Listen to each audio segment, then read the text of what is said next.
Only the best will do. 35 years of experience, a lifetime of global potential. Let's find your best together. Welcome to the new Alpha Beta. Only the best.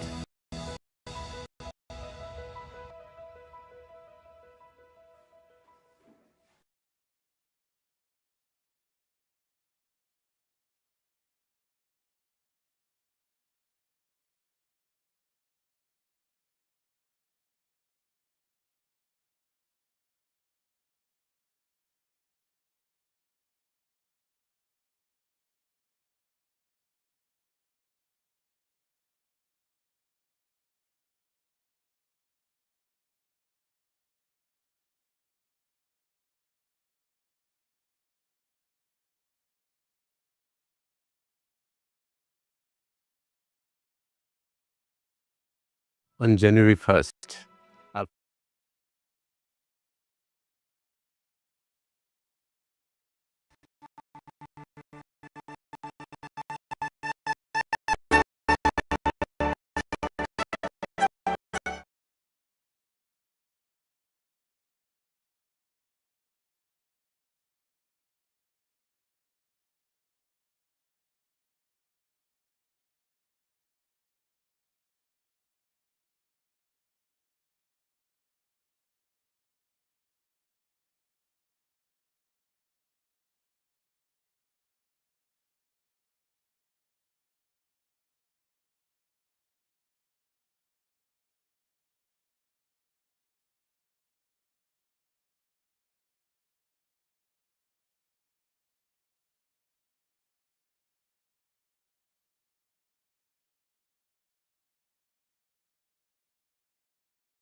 On January 1st, Alpha Beta turns 35.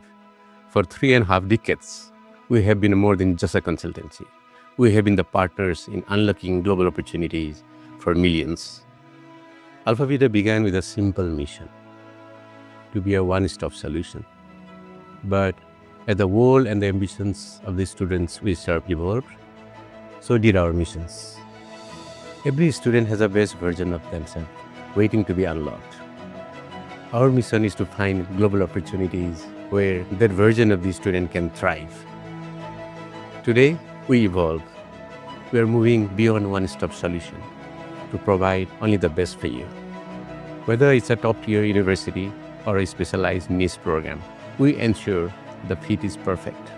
Because for the best version of you, only the best will do. 35 years of experience, a lifetime of global potential. Let's find your best together.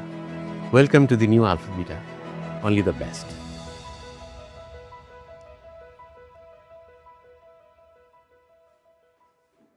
On January 1st, Alpha Beta turns 35. For 3.5 decades, we have been more than just a consultancy. We have been the partners in unlocking global opportunities for millions. Alpha Beta began with a simple mission: to be a one-stop solution. But as the world and the ambitions of the students we serve evolved, so did our missions.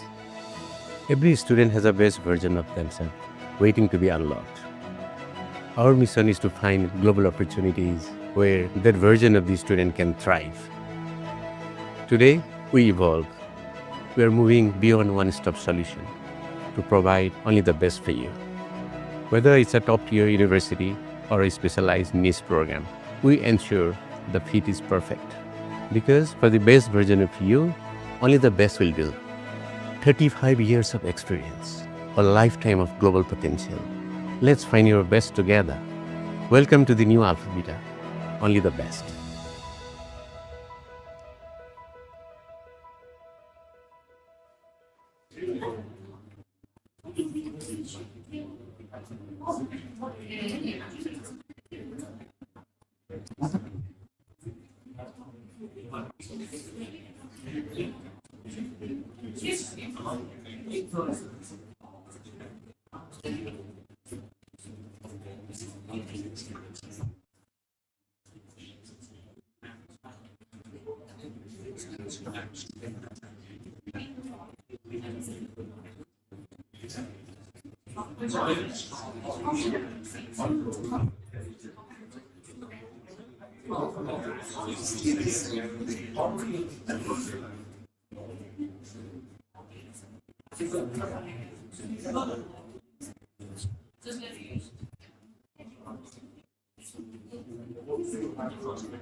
Good morning, everyone. A very warm welcome to the US-Canada Admissions Day 2026. I am Pragya Mishra, and I'm honored to be your host for today's event.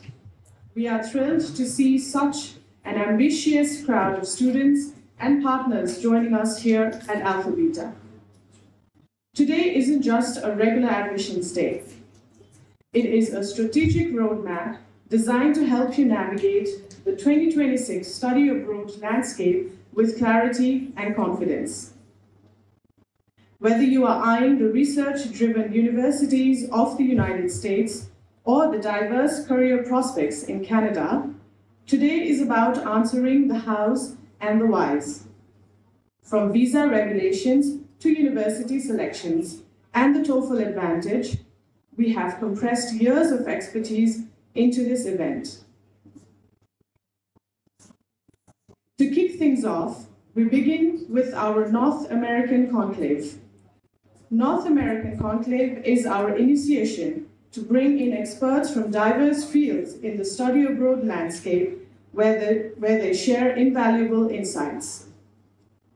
Today, we have a panel of 5 experts who we can interact with and get to learn about the US-Canada education landscape. I would like to invite Mr. Rupendra Giri, COO, Alpha Beta, and the moderator for this conclave to the stage to join me in welcoming our esteemed panelists with a token of love.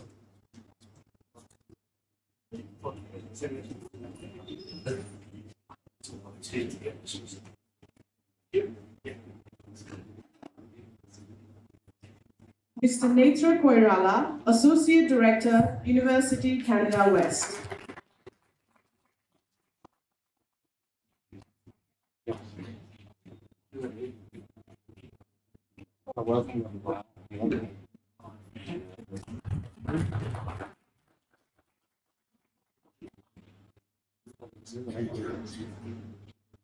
Mr.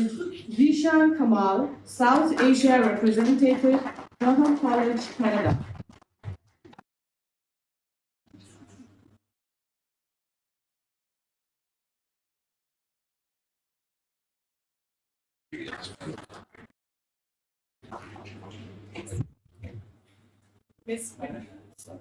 Ms. Binti Basnef, Admission Representative, South Asia, Youngstown State University, USA.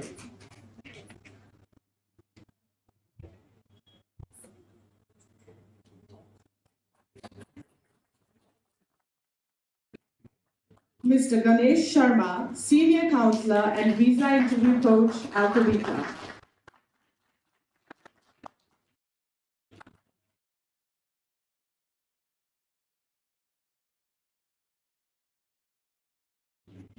And Mr. Saurav Shrestha, Senior Consultant, Nepal, PTS, India.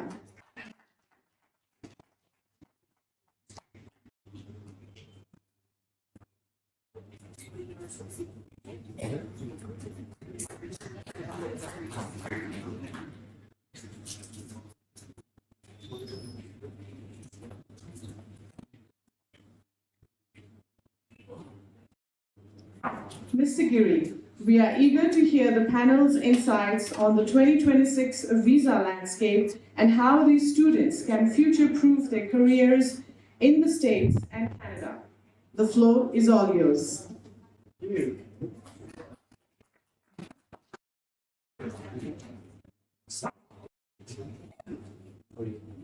you, Pragya. I'd like to welcome all our university partners and dear students to Alpha Beta's North American Conclave happening today. I'm very grateful for all the university people agreeing to come up in the stage and share some crucial information to our students who are looking forward to North American institutions for their higher studies. So we start the conclave. The major idea about this conclave is to understand what are the current trends in terms of the university requirements, in terms of visa requirements, and how a prospective student can increase their probabilities of getting into a great university first, a great course, and finally the visa as well. So I'd like to start the program now, and my first question for this conclave goes to Mr. Jishan from the Durham College. Jishan, have you noticed any significant shift in preference of our students in terms of courses? Thank you. Welcome, everyone. And welcome to Durham College. Like mentioned, my name is Zishan, and I'll be happy to answer your question. I think the crux of your question is what sort of programs are students looking at?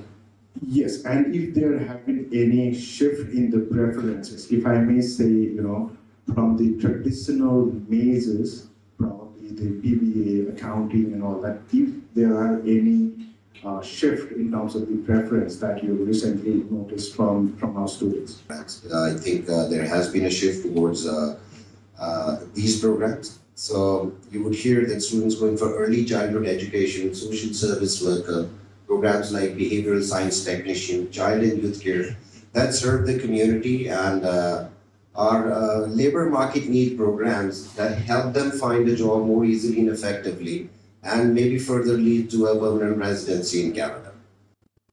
Great. I think the major takeaway from Jason's answer is our students should also start looking at the niche courses that probably we were not doing in the past, right? That brings me to another question to Ms. Binti Vashnet from the Youngstown State University.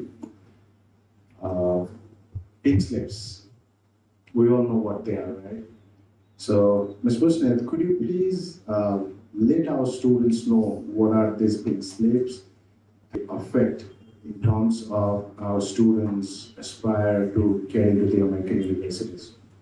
Thank you, Bindu sir. Yes, definitely everybody's heard about pink slip, yellow slip, green slip. Yes, definitely. If you have genuine documents, but still the embassy thinks there are some cases that they need to look into the matter, like for bank statement or maybe your honors scholarship or any other. If they need certain time, definitely it'll be on hold and you'll get a pink slip. So that doesn't mean everybody that gets a pink slip gets a visa, but definitely it also means if it is a genuine case, you will get your visa. But they need some time to check on your documents. I think I'm clear, but I'm open to any questions, like if you need further explanation. Thank Okay, you. so I think for our students to understand, pink slips definitely is not a yes or a no at the beginning, which has a high probability of, again, being a yes or no, right? Depending on the documentary evidence that you provide to the embassy. So what that also means is that is not something that we need to be really concerned about. It's just that the preparation, the claims that you make with the visa officers, at times they might just want to see the documentary evidence to that. Thank you very much. The question goes to Mr. Mithil Koirala from the University Canada West. As someone who has considerably played his part to promote Canada as a study abroad market in Nepal, there are some silly application mistakes that our students make at times that will considerably, result in losing quite some time for the university side and from the student side as well, which sometimes, passes the application deadlines, the scholarship deadlines, and everything. So with your experience of working with, thousands of Nepalese applications, what kind of mistakes, the common mistakes that you, regularly encounter, and how do you think our students can avoid them? Hello, namaste. Thank you, Ruben sir, for the question. During my journey of Canada market and the university recruitment, definitely students are very aware about everything, but sometimes they did mistakes. They have offer letter, they have the email, clear information, but sometimes students are not properly read and understand about the email. The simple, but they are, I can say that this is the careless of the student. So we should face some problem, that is student without having the enrollment letter, without having the consent confirmation. They wait for the Canada, and once they reach at the campus and they won't have in the registration, and their intake has been deferred, and we will fight for the placement, like such kinds of information, as well as sometimes some of the students, they are also argue with me, that is, I want to have this course, but suppose some guidance counselor suggests me to have the course, but actually I want to have the different course. This is the kinds of the simple and the eager kinds of the problem that we face in the past year. Thank you very much for that. As someone who has worked in the U.S. education for a long time, Ms. Vasnit, I have another question for you. How do you think, what are the major aspects that a student should consider before finalizing any universities, particularly in the U.S.? Because when you talk about U.S., we're talking about, 3,000, 4,000 universities, right? So how do you make the final decision on which university is the best for any particular student? Thank you, Bendu sir. Thank you, Bendu sir. Me being like, I also went as a student, so I had a tough time. So every student goes through that. So it's their choice, it's their parents' choice, just because when you convert rupees into dollar, or let's say IC into dollar, or any other amount, it's definitely expensive.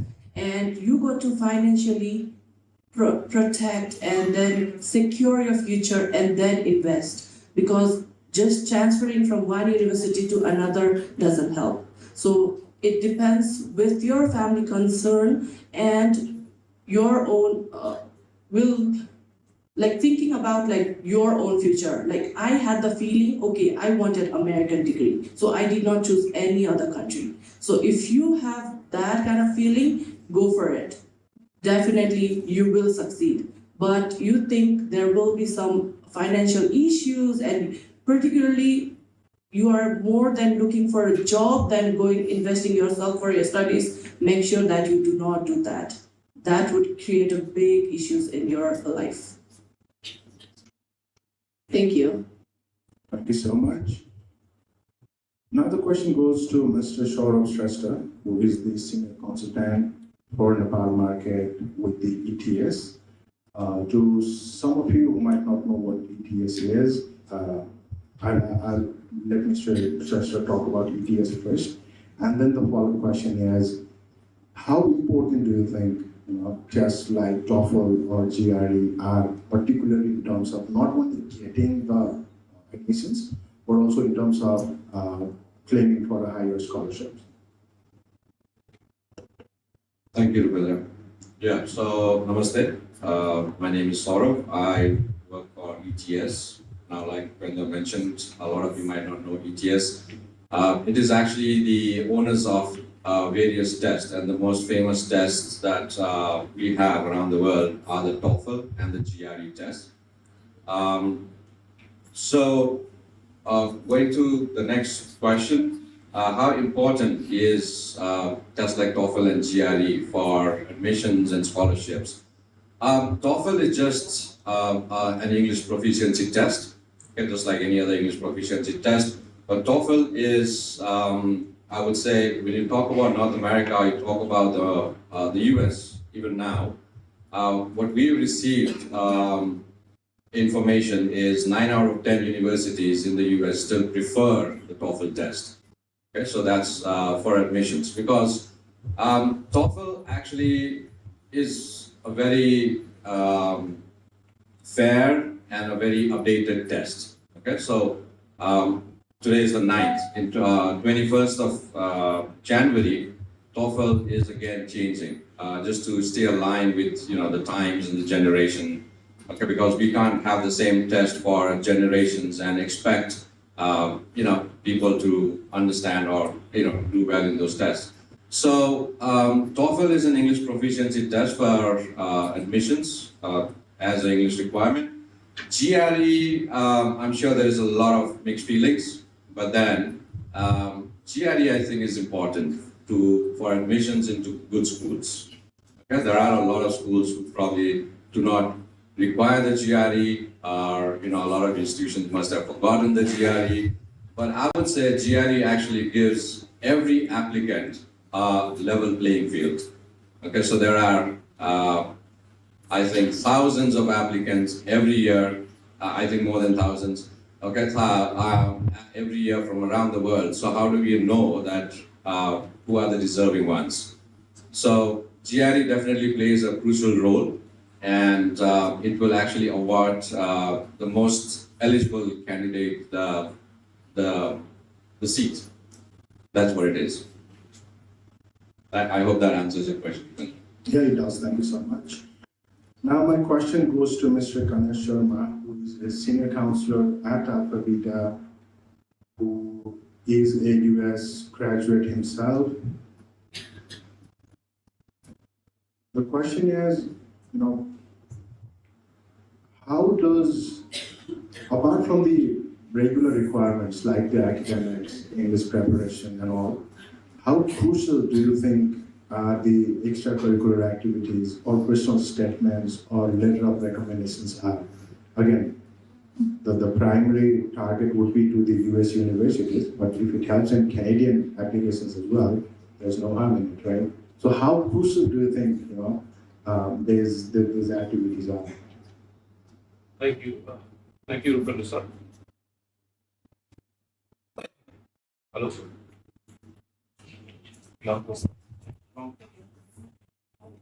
Thank you, Rupendra sir. My name is Ganesh Sharma. Like Rupendra sir said, I studied in the US. At Alpha Beta, I'm a senior counselor.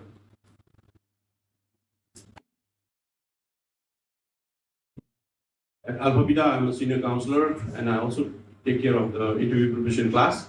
Talking about the question that Rupendra sir asked, how important is your extracurricular activities and letter of recommendation? I'll give you an example. A student had 2.97 GPA, but she still got a highest scholarship in one of the universities. So that is the importance of your, what you do. So which can be through your extracurricular activities also, which can be a part of your hobby, and you have done it, and it makes a huge difference to your application in terms of getting scholarship. So that university doesn't give scholarship if you have less than 3.5, but this student got the highest scholarship despite having a very low GPA of 2.97. So that's the importance of extracurricular activities. Talking about letter of recommendation, the admission committee team, they do look at your background, and that background comes from your letter of recommendation. Your teachers are telling about your background, what you have done in this college, the things that you have achieved. So it makes a huge difference. I hope I answered your question. Yes, thank you so much for that. Now I think we have been talking about, getting into the university. What are the prerequisites that we have to be mindful about before actually, going to the university and all? Now the question is, what after reaching to the States or Canada, and how can you as a student prepare while you are still in Nepal? Okay. Now the question again goes to Mr. Netra Koirala. So the question is, do you want to share any specific success story of any Nepalese student that has achieved quite well in Canada? Anything specific that you would like to share? And the follow-up question to that is, how do you think that student could be, that successful compared to, let's say, when there are thousands of students traveling to Canada at any given point of time, and you only get a couple of great success stories? How do you think that individual is different from the rest of the crowd? Thank you, Ruben, sir. Definitely, I'm happy to share the success story. There are lots of the very incredible success story for the Nepalese student in Canada, especially for my institution. Those who recruit in 2020, 2022, even to the 23 as well.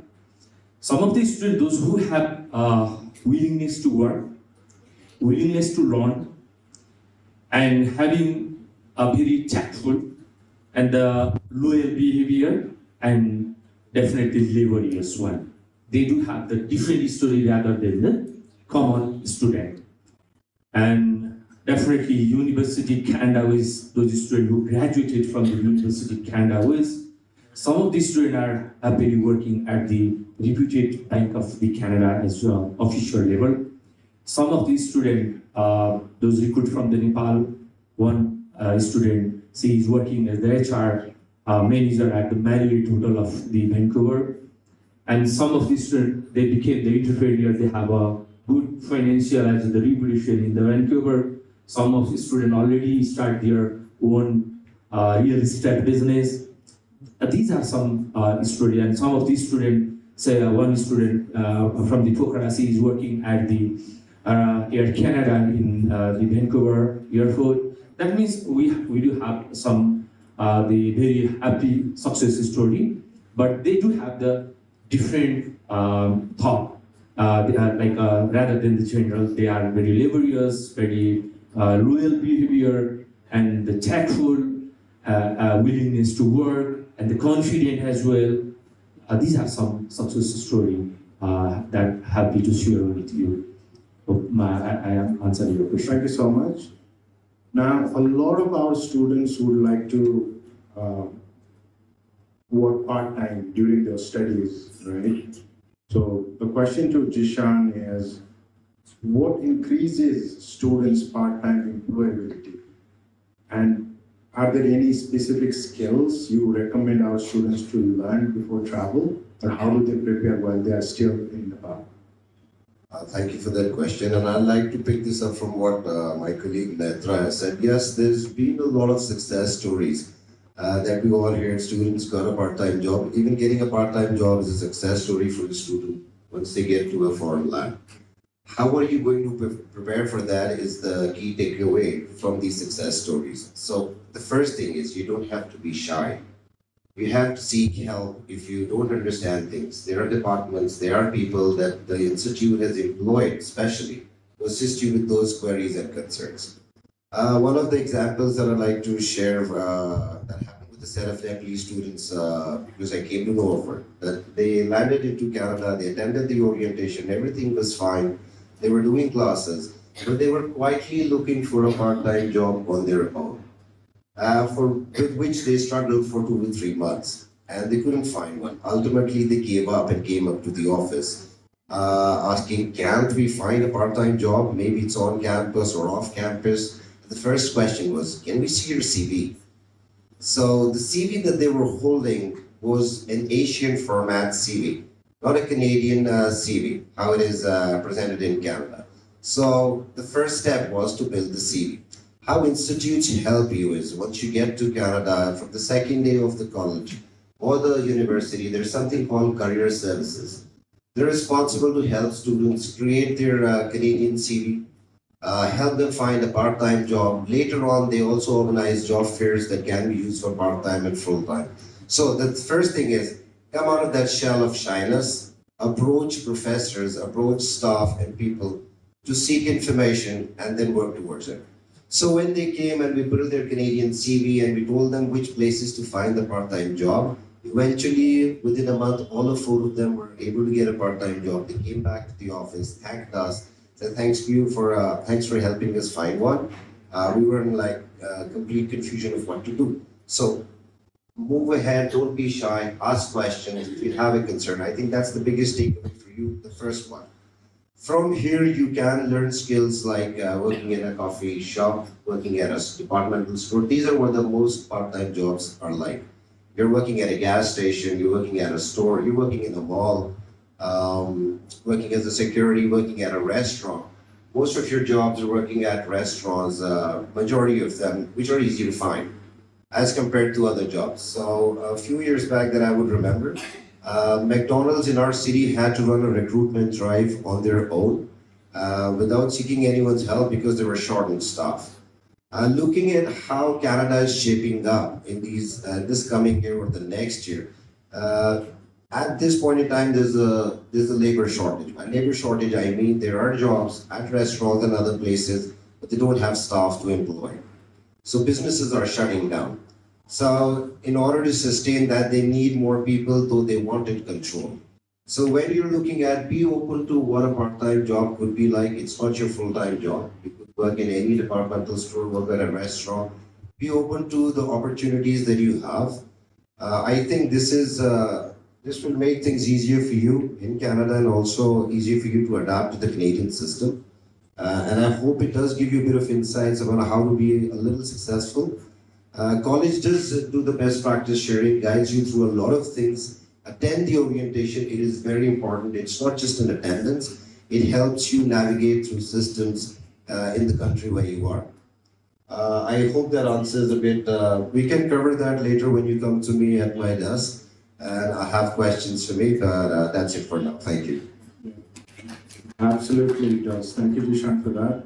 I think one of the major takeaways of the answer shared by Jishan and by Netraji is you have to prepare in advance, right? What we've realized, what we've seen while catering to thousands of students within all these 35 years is our students tend to wait till the very last minute. Visa नै आएको छैन, visa आउन दिउँ न, kind of. So the key is you start early, you start your preparations today, right? So as Jishan shared, you might have to change certain ways of how you interact with people, and that does not happen in a day or two. अहिलेसम्म चाहिँ म बोल्दिनँ, अब भिजा आए पछाडि खतरा बोल्न थाल्छु, अब म नलजाउने हुन्छु भन्नलाई probably that might not happen overnight. So probably that's one thing that you might have to start doing it from today. And now, after saying that, I think this is the right time to check if that thing has made some impact in you. So I would like to open the floor for a question. If we have any question from any of our students to any of our panelists, please feel free to raise your hands and we'll provide you with a microphone to speak. यही नै भनेको है, हामीले भनेको यही नै हो, अलिकति लाज लाग्छ नि त हामीलाई हैन, ठीक छ. So यस्तो कुराहरुमा चाहिँ we'll have to start working from today itself. Now I go to Mr. Sharma, Ganesh Sharma. As an international student himself who did both his undergraduate and graduate studies in the US, why did you decide to come back to Nepal, number one? And number two, do you regret of coming back to Nepal? I think that's a very personal question. You may choose not to answer the second part for sure, but we'd like to definitely hear it. Because what I'm trying to relate this question is, a lot of us again think about once we go abroad, we'll have to settle there. The career is there only. That's kind of a mindset that we have developed over the years. And I just want Mr. Sharma to, slightly toss in that mindset and answer as much as he can. Thank you, Rupendra sir. I'm glad you brought up this question. I get this question a lot when I am counseling students about wanting to come back. Always in our family, my dad would really value education. My brother is a chartered accountant from India, and he always said that you should go study, get a degree. That will help you make a good career. So that's the motivation I had. And when I went to United States, I never thought that I would go stay back there because I was so close to my mom. I wanted to be with her. Growing up, I was very touched with my mom. I'm sure it has happened to others also. So I thought, when I go there, I'm going there to study, and I'm not going to stay back. I was sure about that. So that's what I do in counseling also. You should think that first. Maybe your time could extend. Like if I came back in 7 years, your could go to 15 years because you want to make money also, bring that money back to your country. So one of the motivation is my mom, that I was very close with, and another thing was my requirement. As a son, my elder brother, he was always into expensive stuff. I was very on the lower side of the expenses, So I felt that if I get a degree, I can easily come back to Nepal and get a job that will really help me run my, if I get married, then my family. So another motivation factor was like my requirement for my life. It was very low. I was happy. I was not into expensive stuff. That also really motivated me. And the third thing is my father got very sick. He got very sick, and my brother is in Australia. We had a choice, like either him or me. So my parents asked me to come back. So that also motivated me to come back. So I'm happy here. I don't regret. I don't regret because I'm very confident that if to run my life, obviously we need money. I'm very confident that I can easily make money in my own country, which I am doing at present. I may not be in the crorepati list, right? The amount that I make in Nepal, I'm very happy because I get to meet my relatives. This is a very important thing. And trust me on this, everyone feels the same way. There were 23 of us when we went to United States. 22 of them are there. When I talked to them, I met one of my friend a year back, I guess, in the Bharvatindi of Kalanki, yes. And he saw me, he came and talked to me, and he's a citizen now there. He has kids and everything, good, his job is good. But he said, "Dai, Nepal ta arkai ho yaar, hamro लागि म त्यहाँ छु, त्यही पनि मलाई नेपालै आउन मन लागेको छ." So that is a fact. That is a fact. Trust me. One day it will help. It will make you feel that way also. So that is my motivation. Thank you. Thank you so much, Ganesh sir, for being so candid about your personal experience. As I was telling, the question was specifically tailored so that those of us who are currently, thinking about going abroad and then kind of settling down there, please rest assured you have a great career opportunity in Nepal as well.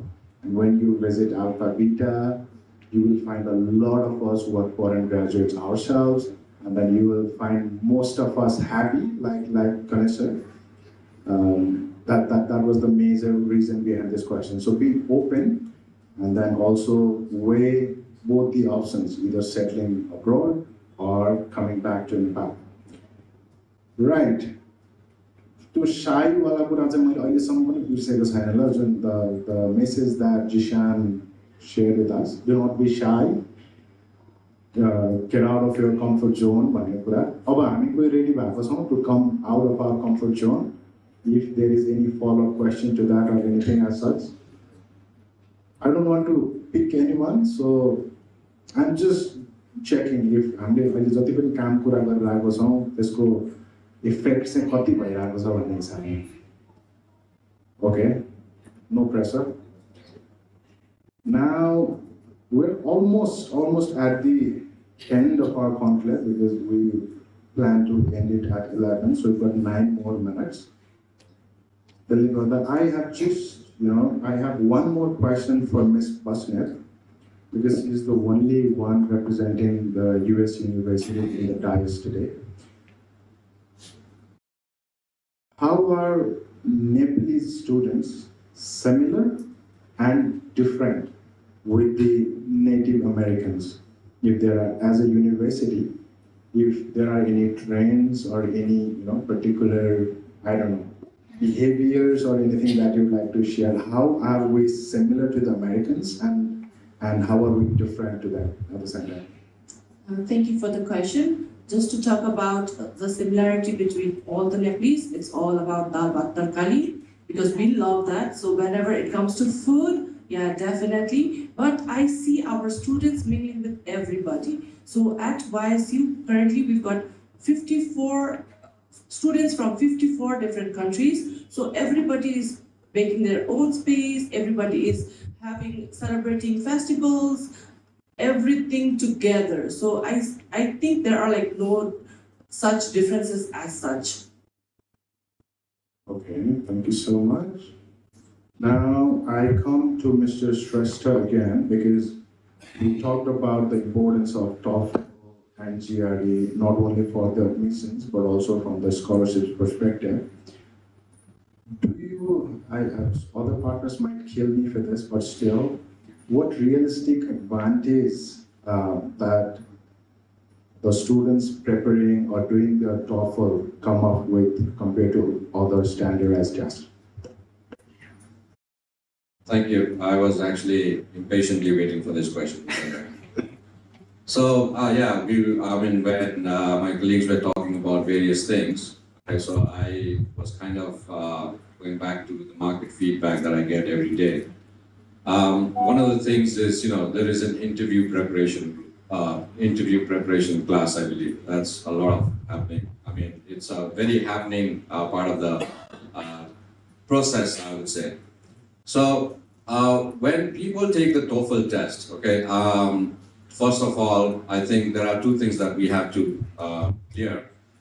It's like a lot of people, a lot of the new generation today forget about ETS, they think TOEFL is a ghost. Okay, so TOEFL is actually not a ghost, it is actually the most accepted English proficiency test in the world, right? And the second thing that they talk about is it a tough test? So the market feedback that I've received is, the advantages that the students have. Normally an English proficiency training, I would say, would be around 1.5 months to 2 months. So for institutions that have been running TOEFL batches, they say the courses end in 3 weeks' time. Okay, so people save time. The other thing is this interview preparation session. It is an extra burden for the institution. So the feedback that I have received is people who take the TOEFL trainings actually do not need to do an interview preparation class.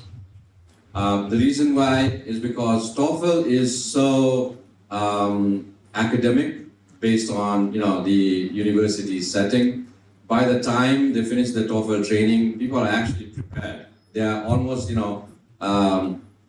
the mind, they're already in the university, because everything that they do in that preparation is about getting ready for university, not just English.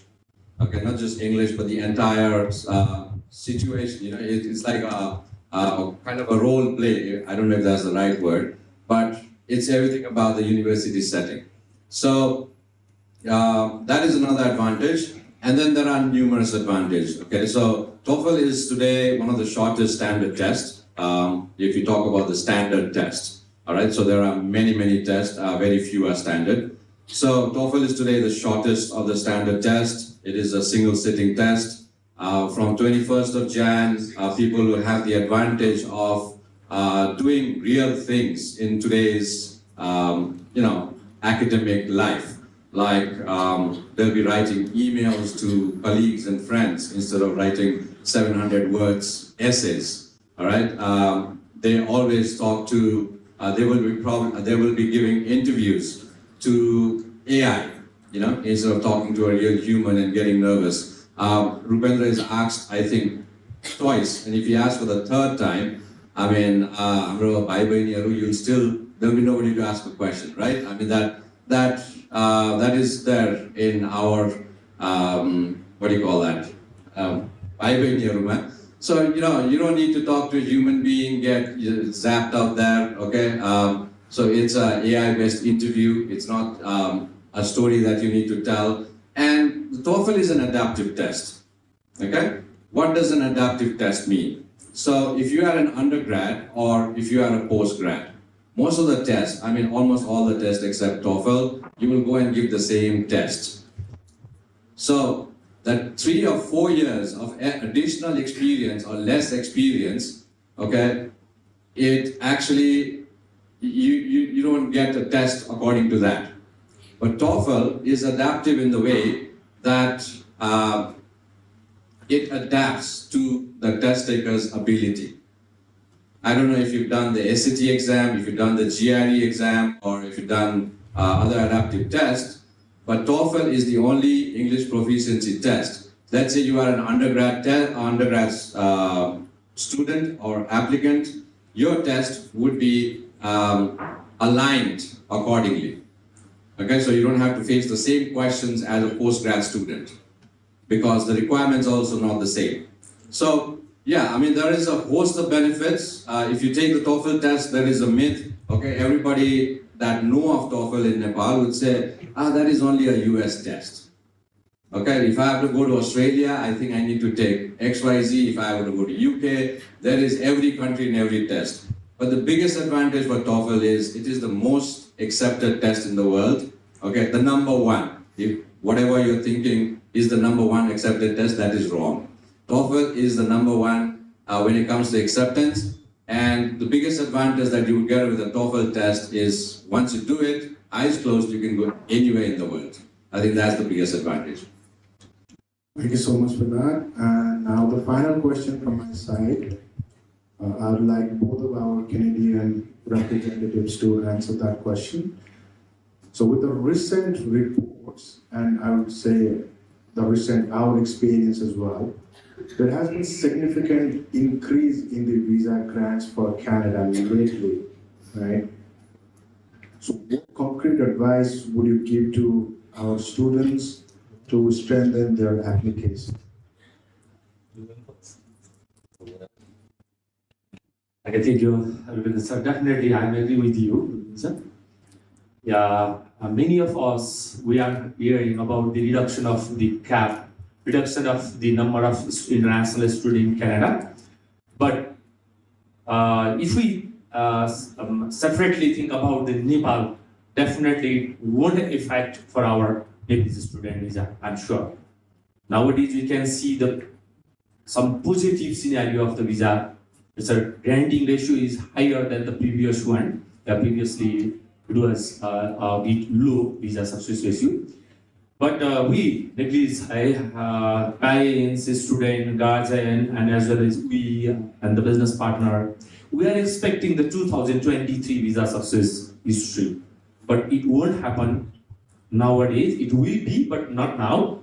So please do not expect that most kinds of the 2023. But if we are talking about the current scenario, definitely standard visa ratio is for the Nepalese students 5,000, 6,000. This is significantly swing and the student are getting visa. But you should be very careful about your financial. Let's talk about if you are going through the Alfa Beta, definitely you should go the very proper guidance and knowledge from our financial preparation section and process your financial very properly. Do not apply having the low language score and score. So if you are thinking about it, the Nepalese students are significantly getting higher number of the visa nowadays rather than the 4-5 months ago. This is true. Yeah, thanks, Nick. Thanks, Netra. He's absolutely right. We've been seeing an upward trend for visa success rate in the last 3 to 4 months. What had happened was Canada took a lot of students back in 23, 24, and which saw that the model has to be made sustainable. So they held on to a lot of new students that would come in, and the result of which was a lot of countries, not only Nepal, across the world, the visa success went down. The reason why it was done was to make sure that when a new international student comes to a country, he's able to find accommodation, one, which is affordable. Second, be able to take care of expenses with a part-time job. Also be able to find a full-time job post the completion of the studies. So putting all of these factors in picture, what the IRCC or the government decided was we'll hold on to the new ones that are coming in, we'll set the systems, put them in place, and then welcome the new students. As a result of which, in the last 3 to 4 months, you'd agree that there has been an upward trend. I think it has been an increase of 30 to 40% from before, and we see a much better success rate for Nepalese students who are willing to go to Canada. A tip would be, please make sure it's not just the financials, even if it is your work experience, it is genuine. All the documents that you're submitting are genuine. You don't need to make fake documents for anything, or don't listen to anyone who encourages you to make fake documents. Please submit whatever you have, do not hide anything. if you have a master's degree, do mention you do have a master's degree and going to study for further education. It's just an example. So don't hide anything. Make sure the documentation that you provided is genuine, and avoid any fraudulent documentation in the application. Make sure you've prepared well for IELTS. You do get a good amount of time before the intake starts or before you take the test. I think 2 to 3 months is a good enough time for you to prepare for an IELTS or a PT or a TOEFL or a Duolingo, for example. Our most preferred test for admissions and for visa is usually IELTS Academic for students who wanted to go and study in Canada. Prepare for IELTS. It is a nice test. It's has a clear credibility. Canada's been using that for a good period of time. Very recently they have started accepting PTE as a English language proficiency test for visas as well. But it's always recommended that you look at IELTS Academic to start with, and then it's up to you which one you want to take to apply for the visa. I think that's the best that I can say. Thank you very much, Ishan, for that. Just to add there, I think the visa decision timing, that was also a major concern in the last years, Students were not receiving the decision for the visa for months. But that has also significantly decreased now. That's one more great thing that we have got to share with you all today. If you're looking forward to going to Canada, and then if the US is what you're looking for, we all know. Again, there has been quite some concerns. There were quite some concerns last year, primarily on the visa grants, but with the streamlining in the pink slips and everything, so that process has also been streamlined, and we are actually expecting quite some progress for the fall of 2026. With this, I would like to close this conclave by thanking all of our partners for agreeing to be a part of this. And I encourage everyone to visit the university tables that are there with you. Do not feel shy. Again, talk to them about your questions. And then I wish you all the best in your dreams of getting an advanced, higher quality education, be it in US or Canada. Thank you so much. Have a great day.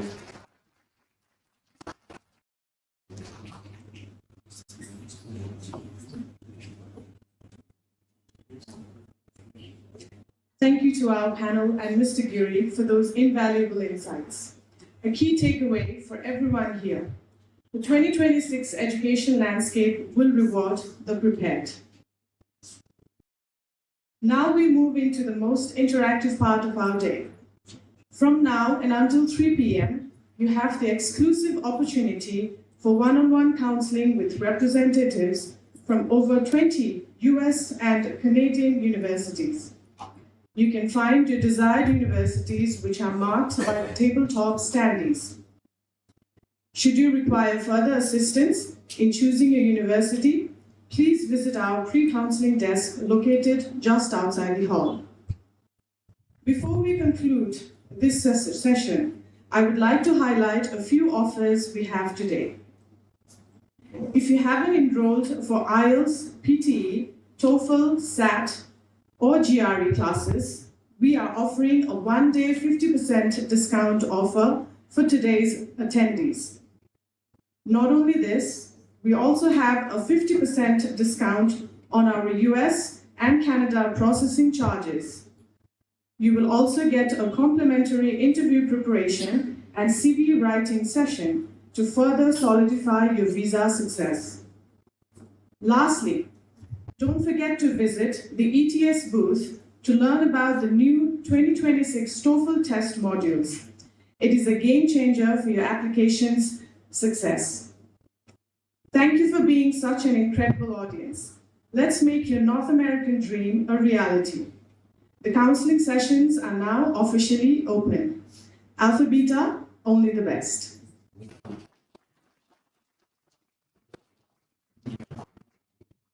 Yeah.